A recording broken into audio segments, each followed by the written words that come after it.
Bienvenue sur la chaîne. Je suis Noah.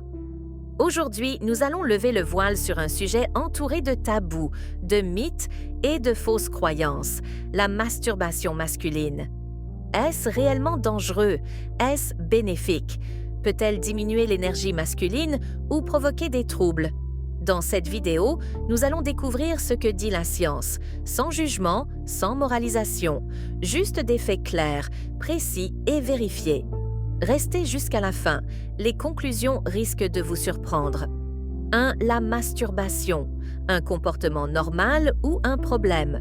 Selon la grande majorité des études en sexologie, la masturbation est un comportement humain normal.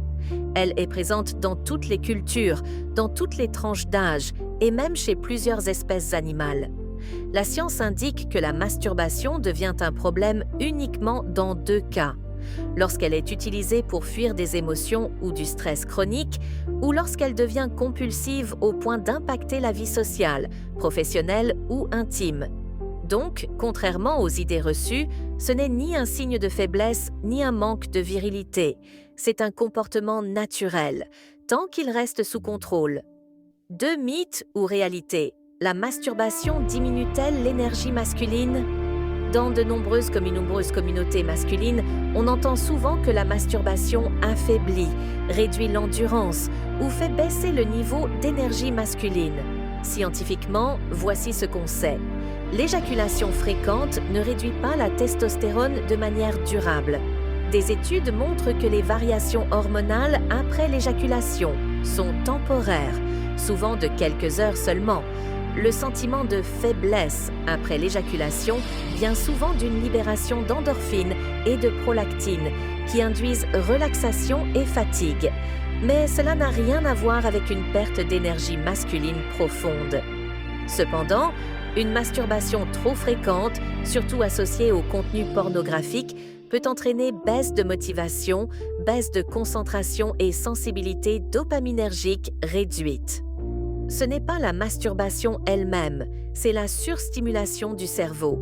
Donc non, la masturbation n'enlève pas votre puissance.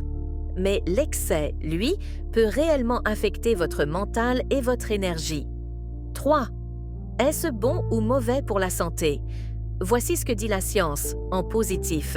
Réduit le stress, améliore le sommeil, peut diminuer le risque de cancer de la prostate, selon certaines études, permet de mieux comprendre son corps, peut améliorer la performance sexuelle en réduisant l'anxiété.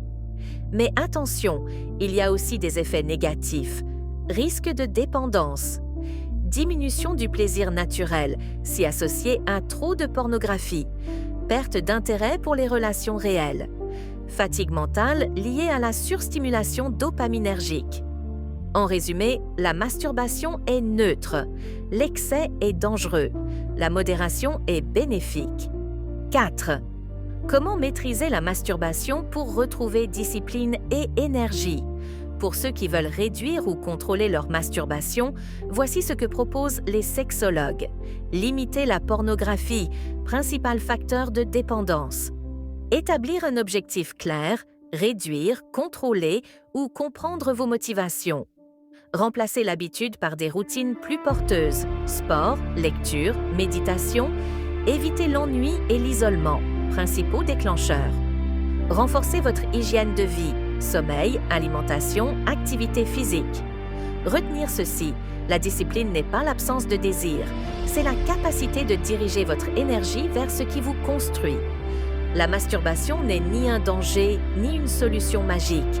C'est un acte naturel, mais qui doit être pratiqué en conscience, en modération, si vous souhaitez préserver votre énergie masculine, votre mental et votre motivation.